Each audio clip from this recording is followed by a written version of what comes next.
오바댜 우리 1절에서 21절까지 우리 한 절씩 교독하도록 하겠습니다. 구약성경 1284페이지에 있습니다. 오바댜 1장 1절에서 21절까지 우리 한 절씩 교독하도록 하겠습니다. 1절 말씀을 드리겠습니다. 오바댜의 묵시라. 주 여호와께서 에돔에 대하여 이와 같이 말씀하시니라. 우리가 여호와께로 말미암아 소식을 들었나니 곧 사자가 나라들 가운데 보내심을 받고 이르기를 너희는 일어날지어다. 우리가 일어나서 그와 싸우자 하는 것이니라.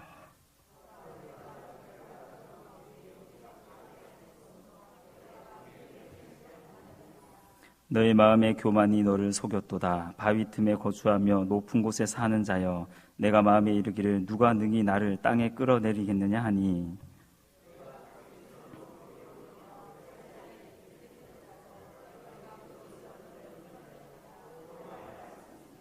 혹시 도둑이 내게 이르렀으며 강도가 밤중에 내게 이르렀을지라도 만족할 만큼 훔치면 그치지 아니하였겠느냐. 혹시 포도를 따는 자가 내게 이르렀을지라도 그것을 얼마쯤 남기지 아니하였겠느냐. 내가 어찌 그리 망하였는고.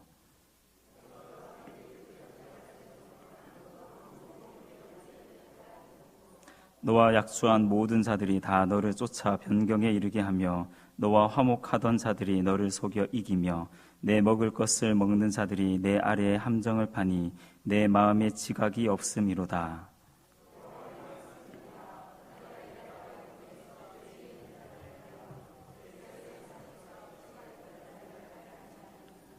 드마나 내 용사들이 놀랄 것이라. 이로 말미암아 에서의 산에 있는 사람은 다 죽임을 당하여 멸절되리라.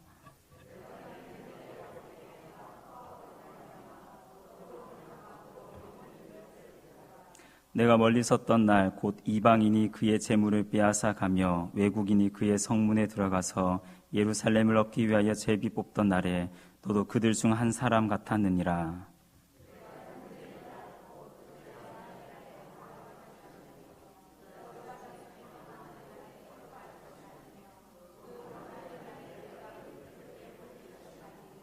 내 백성이 환난을 당하는 날에 내가 그 성문에 들어가지 않을 것이며 환난을 당하는 날에 내가 그 고난을 방관하지 않을 것이며 환난을 당하는 날에 내가 그 재물에 손을 대지 않을 것이며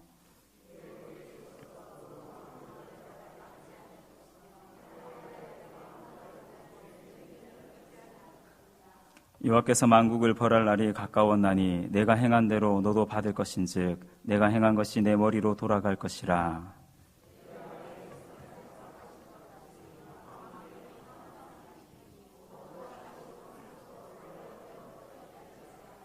오직 시온산에서 피할 자가 있으리니 그 산이 거룩할 것이요 야곱 족속은 자기 기업을 누릴 것이며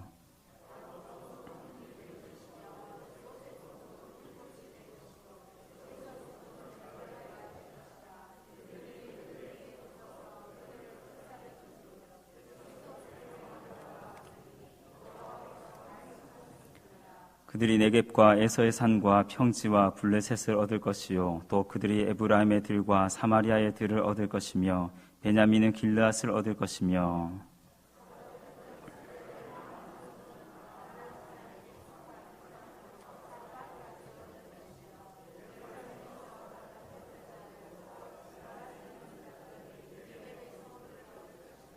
함께 읽겠습니다. 구원받은 자들이 시온산에 올라와서 에서의 산을 심판하리니 나라가 여호와께 속하리라. 아멘. 제가 설교하면서 가장 긴 본문을 오늘 택했습니다. 원래 본문이 길더라도 한두 절 정도만 있는데 오늘은 처음부터 끝까지 다 읽었습니다. 왜냐하면 창세기를 처음부터 끝까지 다 읽으려면 50장을 읽으셔야 됩니다. 출애굽기는 40장을 읽으셔야 됩니다. 근데 오바댜는 한 장만 읽으면 오바댜를 다 읽을 수 있습니다. 오늘 우리 청년들 있으면 빨리 청년부실에 그 성경 읽기표가 있던데 오바댜 빨리 붙이시기 바랍니다. 내가 먼저 읽었다. 제가 왜 오바댜를 오늘 본문을 선택하게 되었는가? 원래 저번에 수요예배 본문으로 정했던 본문이 있습니다. 그 본문으로 하려고 했는데 지난주에 이 주보 작업을 제가 합니다. 제가 하기 때문에 수요예배에 쭉 본문 제목들을 넣다가 딱 치려다가 잠시 멈추고 그 자리에서 기도를 했습니다. 하나님, 단수 수요 예배 어떤 본문으로 기도할까요? 이렇게 기도하는 시간들을 가졌는데 오바댜 말씀이 떠올랐습니다. 여러분은 오바댜 오늘 읽으셨으니까 이제 읽으시면서도 내용이 무슨 내용인지 잘 모르실 텐데 오바댜 하면 떠오르시는 게 무엇입니까? 성경을 다시 보셔야 되겠죠. 뭐라고 기록되어져 있나? 혹시 나훔에는 무슨 말씀이 기록되어져 있는지 아십니까? 네, 속으로 생각하십시오. 창세기에는 어떤 인물들, 어떤 사건들이 있을까요? 그러면 줄줄줄 나오시겠다 맞죠? 창조부터 시작해서 타락 쭉 나오는데 오바댜 무슨 말씀이지? 나훔은 도대체 무슨 말씀이 있을까? 갸우뚱거리실 것입니다. 저도 그렇게 기도하는 가운데 구약 성경 중에서 신구약을 통틀어서 이때까지 한 번도 제가 설교해보지 않은 본문이 어딘가 묵상하는데 그게 구약 성경 오바댜였습니다. 매일 성경을 통해서 개인적으로 묵상은 했지만 설교를 해본 적은 한 번도 없었습니다. 요즘 우리 가을 양육학교 열린 모임으로 구약 성경 속 예수 그리스도라는 주제를 가지고 지난주부터 이제 본격적으로 시작을 했습니다. 구약 성경 속에 예수님의 그 나타나심, 어떻게 우리가 예수님을 발견할 수 있을까? 이것들을 함께 나누고 있는데 사실 신약 성경보다는 구약 성경이 덜 읽힙니다. 그리고 많은 성도님들이 구약 성경보다는 신약 성경이 더 중요하다라고 생각하는 분들이 많이 있습니다. 그러니까 당연히 구약 성경이 조금 뒷전입니다. 그런데 뒷전 중에서도 이 소선지서들은 더욱더 뒷전에 있습니다. 왜냐하면 앞에 소자가 붙었기 때문입니다. 대선지서, 이사야, 예레미야, 에스겔, 다니엘 이런 것들은 그래도 이제 분량도 많고 하니까 중요하게 여기는데 상대적으로 짧게 기록된 이 소예언서, 선지서들은 그만큼 우리가 비중을 두지 않습니다. 또한 이 소선지서들 중에서도 특별히 우리가 관심 가지지 않는 선지서 본문들이 굉장히 많이 있습니다. 오늘 우리 교육자들 이야기하다가 편식과 관련된 이야기들을 했는데 오늘날 많은 성도들이 사실은 성경을 보고 연구하고 묵상함에 있어서도 사실 편식이 있습니다. 내가 좋아하는 말씀들, 내가 잘 아는 말씀들을 사실은 자주 묵상하고 우리는 사용하고 인용합니다.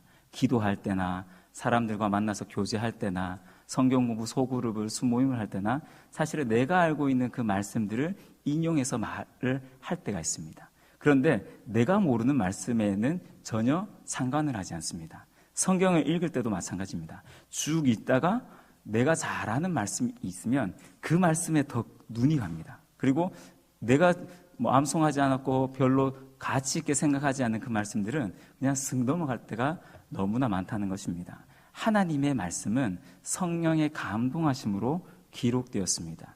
즉 이 말은 모든 말씀이 성경 66권 모든 말씀이 하나님의 말씀이라는 것입니다. 우리 모든 성도님들이 편식 없이 성경을 대하고 성경을 사랑하셨으면 좋겠습니다. 그런 의미에서 제가 오바댜서를 정한 건 아닙니다. 오바댜의 몇 가지 특징이 있는데 첫 번째는 제가 말씀드렸지만 굉장히 짧습니다. 굉장히 짧습니다. 구약 성경 중에 유일하게 한 장으로 기록된 성경이 오바댜입니다. 분량도 굉장히 짧습니다. 뿐만 아니라 이 오바댜는 다른 선지서들의 축소판과도 같습니다. 다른 모든 선지서들, 대선지서든지 소선지서든지 읽어보시면 심판과 회복이라는 주제가 함께 등장합니다. 그런데 오늘 이 짧은 이 오바댜에도 이 심판과 회복이라는 주제가 등장합니다. 또한 하나님의 공의를 이 구약 성경 중에서 가장 간결하면서도 아주 정확하게 기록한 성경이 바로 오바댜 성경입니다. 마지막으로 이 오바댜는 이방 나라에 대한 이 심판의 내용들을 다루고 있습니다. 선지서 중에 유일하게 이방 나라에 대해서만 예언한 선지서가 오바댜입니다. 나훔 역시도 니느웨의 심판에 대해서 경고하지만 나훔 말씀을 읽어보시면 니느웨가 초점이 아니라 이스라엘 백성들이 초점인 것을 알 수 있습니다. 요나서도 마찬가지입니다. 분명히 요나가 니느웨에 경고했지만 이 요나서의 말씀은 니느웨 백성들에게 주어진 것이 아니라 믿음의 사람들에게 주어졌다는 것을 알 수가 있습니다. 즉 유일하게 오직 이방 나라 사람들의 그 심판에 대해서 경고한 성경이 바로 오바댜입니다. 오늘 1절 말씀을 보시면 오바댜의 묵시라라고 되어져 있습니다.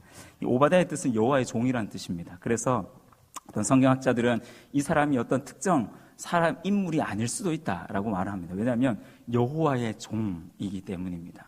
하지만 구약 성경에 12명의 오바댜가 등장합니다. 성경에. 거기에 있는 동일 인물은 아닐 것입니다. 아마도 이 오바댜서는 남유다가 멸망한 이후, 그리고 에돔이 바벨론의 이 침략을 받기 전 그 상황 속에서 아마 기록되었던 것 같습니다. 특별히 이 오바댜는 1절 말씀처럼 에돔에 대해서 이 경고를 하고 있습니다. 1절 중반절부터 보시면 새 번역에서 참 이 부분은 참 잘 번역을 해놓았습니다. 제가 새 번역으로 읽어드리겠습니다. 주께서 여러 민족에게 천사를 보내시면서 너희는 일어나라 에돔을 쳐 부수러 가자 하신 말씀을 우리가 들었다라고 번역하고 있습니다. 즉 하나님께서 에돔 주변의 민족들을 일으키셔서 에돔과 전쟁을 하겠다라는 말씀입니다. 그래서 하나님께서 결국 에돔을 2절처럼 나라들 가운데서 매우 작게 하였으므로 네가 크게 멸시를 받게 하실 것이다 라고 말하고 있습니다. 즉 여러 나라들 중에서 보잘것없는 나라로 만들겠다라고 말을 하고 있고 사람들로부터 경멸이 여김을 당하는 나라가 되겠다라고 예언하고 있습니다. 그런데 여기서 재미있는 표현이 있습니다. 2절을 보시면 작게 하였으므로라는 단어입니다. 이 단어는 지금 에돔의 멸망에 대해서 예언하고 있는 게 오바댜입니다. 그런데 오늘 이 작게 하였으므로 이 말은 완료 시제입니다. 그러니까 미래에 일어날 일을 지금 일어난 일처럼 지금 오바댜가 기록하고 있습니다. 이 말은 하나님의 심판이 확실하다는 것입니다. 하나님의 이 심판이 확실하게 이루어질 것이다 라는 것을 지금 오바댜가 강조하고 있는 것입니다. 자, 그렇다면 왜 에돔은 하나님의 심판을 받게 되었을까요? 어떤 잘못을 저질렀길래 하나님께 이런 심판을 당하게 된 것일까요? 3절부터 14절까지 말씀을 보시면 에돔의 큰 두 가지 제약을 우리에게 말씀하고 있습니다. 먼저는 에돔의 교만에 대해서 말씀합니다. 3절 말씀을 보시면 너의 마음의 교만이 너를 속였도다. 바위 틈에 거주하며 높은 곳에 사는 자여 내가 마음에 이르기를 누가 능히 나를 땅에 끌어내리겠느냐 하니 라고 말합니다. 즉 성경은 에돔이 심판받는 멸망당하는 첫 번째 이유는 그의 교만 때문이다 라고 밝힙니다. 성경에서 하나님께 심판을 받은 많은 인물 중 이 대부분이 사실 교만 때문에 하나님께 심판을 받았습니다. 교만은 자신이 하나님처럼 되려고 하는 것입니다. 또한 하나님보다 더 높아지려고 하는 것이 바로 교만입니다. 잠언 8장 13절을 보시면 여호와를 경외하는 것은 악을 미워하는 것이라 나는 교만과 거만과 악한 행실과 패역한 입을 미워하느니라 라고 말하고 있습니다. 잠언 8장 13절을 보시면 교만, 거만, 악한 행실, 패역한 입을 미워한다 말합니다. 종종 성경은 비슷한 단어, 비슷한 뜻을 가진 이 단어들을 쭉 나열을 할 때가 있습니다. 오늘 본문을 잠언 말씀을 보시면 교만, 거만, 악한 행실, 패역한 입은 사실 동일한 말입니다. 교만하다라는 것입니다. 입술로 하나님께 교만하게 행했다는 것입니다. 이것이 악한 행실이다라고 사실 잠언은 말하고 있습니다. 즉 여호와를 경외하는 것은 악을 미워하는 것인데 그 악의 대표적인 것이 무엇인가? 잠언은 교만이다라고 말하고 있습니다. 뿐만 아니라 잠언 16장 5절을 보시면 이런 교만한 자와 손을 잡는 자도 내가 벌하겠다라고 말씀할 정도입니다. 즉 성경에서 이 교만은 정말 무섭고 대단한 하나님께서 굉장히 싫어하시는 죄악입니다. 자, 그러면 에돔은 어떻게 이렇게 교만하게 되었을까요? 먼저 그들은 이 지리적인 이점 때문에 교만하였습니다. 3절 중반절부터 보시면 에돔에 대해서 바위 틈에 거주하며 높은 곳에 사는 자여라는 표현이 나옵니다. 4절에서는 독수리처럼 높이 오르고 별 사이에 깃들었다라는 비유적인 표현도 나옵니다. 실제 이들은 해발 600에서 한 750m 정도 되어지는 이 산악지대, 산지에 이들이 거주하며 살았습니다. 이들은 자연 지리적으로 너무나 전쟁에 유리한 지역에 살고 있었습니다. 이곳에 요새를 지었으니 난공불락인 것은 당연합니다. 높은 곳에서 적들이 위에서 쳐들어오면 공격하기가 너무나 좋고 방어하기가 너무나 좋습니다. 자, 그런데 하나님께서는 그 높은 곳에 있는 이 에돔 사람들을 끌어내리겠다라고 말씀합니다. 여기에서 이 도둑과 포도를 따는 자 비유를 함께 들고 있습니다. 이 성경을 보시면 도둑도 도둑질 할 만큼 하면 어느 정도 하면 그만하고 돌아간다는 것입니다. 포도를 따는 자도 마찬가지입니다. 어느 정도 포도를 따면 얼마는 남겨놓는다라는 것입니다. 그런데 오늘 본문 말씀을 보시면 에돔에 대해서는 그렇지 않다라는 것입니다. 5절 마지막을 보시면 네가 어찌 그리 망하였는고, 즉 이 말은 도둑과 포도를 따는 자도 어느 정도는 남겨놓는데 에돔은 하나도 남겨놓지 않겠다라고 말하고 있습니다. 모든 것들을 다 빼앗아 버리겠다라고 하나님께서 말씀하고 있는 것입니다. 6절에서 에서가 어찌 그리 스탈되었으며 그 감춘 보물이 어찌 그리 빼앗겼는고, 그들은 이 산악지대의 이 돌 지역에서 바위 틈에서 살면서 이 돌 깊은 곳에 모든 재물들, 약탈한 재물들과 이런 보화들을 많이 감춰 놓았다라고 말을 합니다. 그런데 이 모든 것들이 다 뺏겨지게 될 것이다 라고 말을 하고 있습니다. 우리가 잘 아듯이 마지노선이라는 것이 있습니다. 마지노선은 이 프랑스가 이 독일과의 이 전쟁을 대비해서 약 10년에 걸쳐서 만들어 놓은 방어벽입니다. 독일과의 이 경계선에 이 마지노선이라는 이 방어벽을 이 프랑스 육군 장군이었던 이 마지노 장군에 의해서 10년 동안 건설하게 되어집니다. 그런데 이 마지노선이 불과 전쟁을 시작하고 몇 주도 되지 않아서 이 마지노선이 점령당하게 됩니다. 왜냐하면 독일 군대가 마지노선으로 온 것이 아니라 바로 옆으로 있던 벨기에를 치면서 벨기에 쪽으로 침투해 들어왔기 때문에 이 마지노선은 아무 소용이 없게 되어진 것입니다. 우리의 삶도 마찬가지입니다. 우리가 난공불락과 같은 성들을 지어놓지만 이것이 다 약점이 있습니다. 이스라엘 백성들 출애굽을 하고 요단강을 건너서 가장 먼저 만났던 이 여리고성. 여리고성도 보시면 사실 외형적으로 약점이 없던 성이었습니다.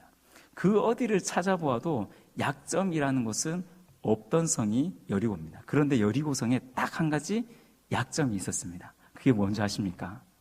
여리고성의 약점은 하나님이 그 성에 없었습니다. 이스라엘 백성들의 강점이 딱 하나 있었습니다. 무기가 많았던 것이 아니라 이스라엘 백성들에게는 딱 하나 강점, 하나님이 있었습니다. 그래서 하나님이 없는 그 약점으로 인해서 여리고성은 멸망을 당하게 된 것입니다. 하나님이 계시지 않는 것이 가장 큰 약점입니다. 에돔도 마찬가지입니다. 하나님 없이 그들이 그 난공불락과 같은 요새에 거주한다 할지라도 하나님 없는 그 약점으로 인하여서 그들은 멸망을 당하게 될 것입니다. 두 번째, 이들은 이방 나라와의 그 동맹을 굉장히 신뢰하였습니다.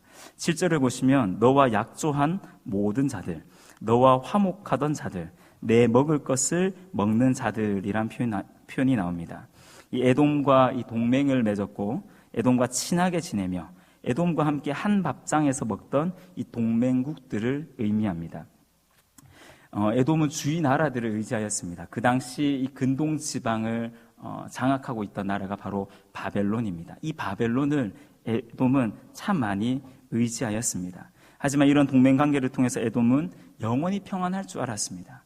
그런데 이런 동맹 관계에 있던 바벨론에 의해서 결국 에돔은 침략을 당하게 되어집니다. 그리고 훗날 역사 속에서 완전히 그 이름이 지워지게 됩니다.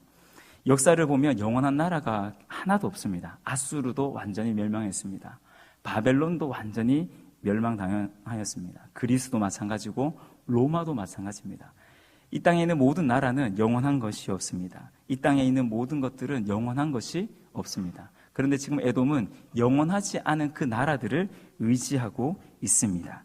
뿐만 아니라 그들은 스스로 지혜롭다라고 생각하였습니다. 하지만 그들은 믿었던 그 동맹국들에 의해서 함정에 빠지게 되어지는 것입니다. 옳고 그름을 판단할 능력이 그들에게 없어진 것입니다. 왜냐하면 8절의 말씀처럼 하나님께서 지혜 있는 자와 지각이 있는 자를 멸하셨기 때문입니다. 지혜의 근본이, 지식의 근본이 성경은 하나님이다라고 말합니다. 그러니까 하나님 없이 살아가는 이 에돔 족속에게는 하나님의 지혜와 지식이 있을 리가 없습니다. 세 번째, 이 에돔은 군사력과 경제력을 믿었습니다. 9절 말씀을 보시면 드마나 내 용사들이 놀랄 것이라 라고 기록합니다. 이 드마는 에서의 아들 이름입니다. 그런데 이 아들 이름을 따서 성을, 도시를 만들었습니다. 이곳이 바로 드만입니다. 이곳은 에돔의 무역 중심지입니다. 즉 모든 상권이 지금 드만을 통해서 들락날락하는 것입니다. 드만이 바로 경제와 이 부를 상징하는 의미입니다.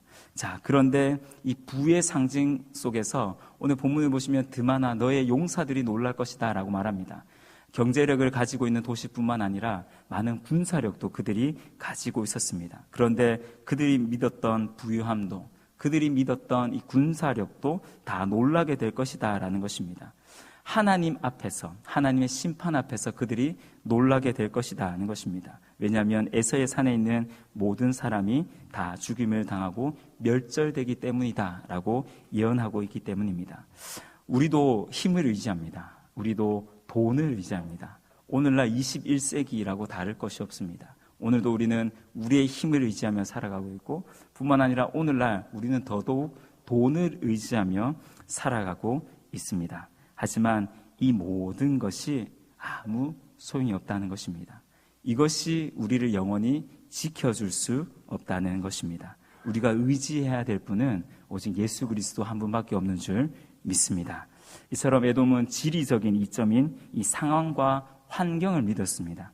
또 주변 동맹국들인 여러 사람들을 믿었습니다. 군사력과 경제력인 힘과 돈을 믿었습니다. 하나님이 아닌 세상에 영원하지 않은 것들을 믿음으로 진정 의지하고 두려워해야 할 하나님을 두려워하지 않고 교만하였습니다. 이 교만으로 그들은 심판을 당하게 된 것입니다. 두 번째, 이 에돔의 큰 죄악이 있습니다. 그것은 하나님의 백성을 미워한 것입니다. 에돔이 교만보다 더 심각한 죄가 있는데 그게 무엇이냐 하면 바로 하나님의 백성들을 미워하고 핍박한 것입니다. 10절을 보시면 내 형제 야곱에게 행한 포악이라고 나옵니다. 에서와 야곱은 형제지간입니다. 우리가 잘 알듯이 형제지간입니다. 쌍둥이입니다. 그것도. 야곱이 장자의 명분으로 인해서 이 형의 마음을 굉장히 안 좋게 하긴 했지만 사실은 훗날에 이 둘은 절적인 하나님의 은혜로 말미암아 드라마틱하게 서로 화해까지 하게 되어집니다. 이 둘은 영원히 뗄래야 뗄 수 없는 이 형제지간입니다. 그런데 이런 형제에 대해서 지금 에서가 에돔이 포악을 행하였다는 것입니다. 그들이 행한 일은 11절과 12절에 잘 나타나고 있습니다. 이방인과 외국인이 유다를 침략하여 재물을 뺏어가고 예루살렘을 정복할 계획을 세울 때 그들 중 한 사람과 같았다라고 말하고 있습니다. 뿐만 아니라 재앙의 날에 방관하였고 유다 자손의 패망의 날에 기뻐하였고 고난의 날에 입을 크게 벌려 웃고 조롱하였다라고 성경은 말합니다. 문제는 유다가 에돔의 형제이기에 앞서서 유다는 하나님의 백성이었습니다. 13절을 보시면 내 백성이 환난을 당하는 날에라고 표현합니다. 지금 남유다를 향하여서 하나님이 어떻게 표현하시는가? 내 백성이다 라고 표현하고 있습니다. 이 내 백성이라는 말은 하나님께서 선택하신 민족, 하나님께서 사랑하시는 민족이라는 뜻입니다. 하나님께서 사랑하시는 민족에 대해서 에돔이 지금 그들을 사랑하지 않았습니다. 자, 그러면 하나님과 에돔은 어떤 관계일까요? 자연스럽게 적이 되는 것입니다. 자연스럽게 원수가 되는 것입니다. 유다의 원수가 에돔입니다. 자, 그러면 유다의 주인이시고 유다를 사랑하시는 하나님은 자연스럽게 에돔의 원수가 될 수밖에 없습니다. 지금 에돔은 하나님의 그 대적자의 편에 선 것입니다. 뿐만 아니라 그 13절과 14절을 보시면 내 백성이 환난을 당하는 날에 내가 그 성문에 들어가지 않을 것이며 환난을 당하는 날에 내가 그 고난을 방관하지 않을 것이며 환난을 당하는 날에 내가 그 재물에 손을 대지 않을 것이며 14절 내 거리에 서서 그 도망하는 자를 막지 않을 것이며 고난의 날에 그 남은 자를 원수에게 넘기지 않을 것이니라 라고 말합니다. 13절 14절을 보시면 뭐뭐 하지 않을 것이다 라는 표현이 나오는데, 이게 히브리어를 보시면 이것이 뭐뭐 해서는 안 된다 라는 뜻으로 해석이 가능합니다. 그러니까 13절 14절은 이렇게 해석됩니다. 성문에 들어가서는 안 되었다, 방관해서는 안 되었다, 재물에 손을 대어서는 안 되었다, 도망하는 자를 막아서는 안 되었다, 남은 자를 원수에게 넘겨서는 안 되었다 라는 뜻입니다. 하지 말아야 될 일을 지금 에돔은 하였습니다. 예루살렘이 남유다가 바벨론에 의해서 완전히 멸망당한 이후에 에돔은 예루살렘에 들어가서 노략질을 행했다라는 것입니다. 뿐만 아니라 바벨론의 그 공격을 피해서 도망하던 사람들을 잡아서 바벨론에게 다시 돌려보냈습니다. 그러면 어떻게 되었을까요? 잡힌 사람들은 당연히 죽임을 당하게 되었을 것입니다. 아니면 다 포로로 잡혀가게 될 것입니다. 이런 일을 지금 에돔이 행한 것입니다. 그것도 이 백성은 하나님의 백성, 하나님이 사랑하는 사람들에게 지금 에돔 민족은 그 남유다를 미워할 뿐만 아니라 남유다를 핍박하였던 것입니다. 사도행전을 보시면 사울이 다메섹 도상에서 예수님을 만나는 장면이 나옵니다. 그때 사울이 묻습니다. 누구십니까? 그때 예수님이 말하죠. 네가 핍박하는 예수라. 지금 사울은 예수님을 핍박한 게 아니라 예수님을 믿는 사람들을 핍박했습니다. 근데 예수님이 뭐라 말씀하시냐면 네가 핍박하는 예수라. 네가 핍박하는 나다. 지금 핍박당하고 있는 예수님, 하나님의 사람들과 예수님을 동일시하고 있는 것입니다. 하나님도 마찬가지입니다. 에돔이 하나님의 백성들에게 이렇게 행하다 보니까 당연히 그들은 심판을 받을 수밖에 없습니다. 이들이 당할 심판은 앞에서 2절에서 살펴보았지만 모든 민족 중에서 작게 되어지고 멸시받는 정도가 아닙니다. 16절 하반절을 보시면 본래 없던 것 같이 되리라 라고 말합니다. 완전한 멸망을 의미합니다. 실제로 에돔은 이 바벨론의 침략을 받게 되어지고 AD 70년에 이 로마 장군이었던 이 디도가 예루살렘 성만을 함락한 것이 아니라 예루살렘 함락 이후에 이 에돔 지역을 정벌합니다. 에돔 지역을 침략합니다. 그 뒤에 이 에돔 지역은 역사 속에서 완전히 사라지게 되었습니다. 이처럼 교만하고 이 하나님의 백성에 대해 악하게 행하는 자들에 대해 하나님께서 보응하시고 심판하시는 것입니다. 15절 말씀처럼 네가 행한 대로 너도 받을 것인즉 내가 행한 것이 내 머리로 돌아갈 것이다 라고 말합니다. 행한 대로 갚으시는 공의로우신 하나님의 모습을 발견할 수 있습니다. 하지만 이런 에돔의 심판과 함께 하나님의 백성들에 대한 소망과 회복을 말씀하십니다. 17절을 보시면 시온산에 피할 자가 있으리니 라고 말을 합니다. 완전한 멸절이 아니라 남유다 하나님의 백성들 가운데는 남은 자가 있을 것이다 라고 말합니다. 하나님의 백성들 역시 죄의 대가로 심판을 받았습니다. 남유다, 다윗 언약을 가지고 있었던 그 남유다 역시도 죄악으로 인하여서 하나님께 심판을 받았습니다. 하지만 하나님은 그까지 긍휼을 베풀어 주시는 분이십니다. 또 18절을 보시면 야곱 족속은 불이 될 것이며 요셉 족속은 불꽃이 될 것이요 에서 족속은 지푸라기가 될 것이다 라고 말합니다. 야곱 족속은 남유다를 의미합니다. 요셉 족속은 북이스라엘을 의미합니다. 남유다 멸망 앞서 150년 전에 북이스라엘이 멸망하였습니다. 그런데 지금 하나님이 어떻게 말씀하시느냐? 남유다보다 150년 전에 멸망하여서 또 아수르의 정책으로 인하여서 지금 북이스라엘 사람들은 뿔뿔이 흩어져 버렸습니다. 그런 완전히 사라진 그 북이스라엘까지도 하나님께서 회복시켜 주시겠다. 야곱 족속, 요셉 족속, 이 말은 온전한 하나님의 그 나라, 하나님의 그 백성들을 회복시키시겠다. 뿐만 아니라 회복된 이 백성을 통하여서 에서 민족을 심판하겠다라고 말씀하십니다. 뿐만 아니라 이런 백성들에게 하나님의 축복을 더하여 주겠다라고 말씀합니다. 19절과 20절을 보시면 그들의 모든 땅들을 회복하게 될 것이다 라고 말씀하고 있습니다. 이것이 바로 하나님의 은혜입니다. 이스라엘이 잘나서 하나님께서 이 소망을 주시는 것이 아닙니다. 북이스라엘은 이미 150년에 멸망하였고 남유다 역시 죄악으로 인하여서 멸망당한 상태입니다. 하지만 하나님께서 여전히 그들을 남겨주셨고 하나님의 때에 그들을 온전하게 회복시켜 주실 것입니다. 가까이에는 포로 귀환을 의미합니다. 하지만 더 멀리 본다면 예수 그리스도로 인하여서 그 갈라졌던, 흩어졌던, 무너졌던 이스라엘 민족이 다시 회복되어지게 될 것이다 라는 약속을 보여주고 있습니다. 이것이 바로 하나님의 은혜입니다.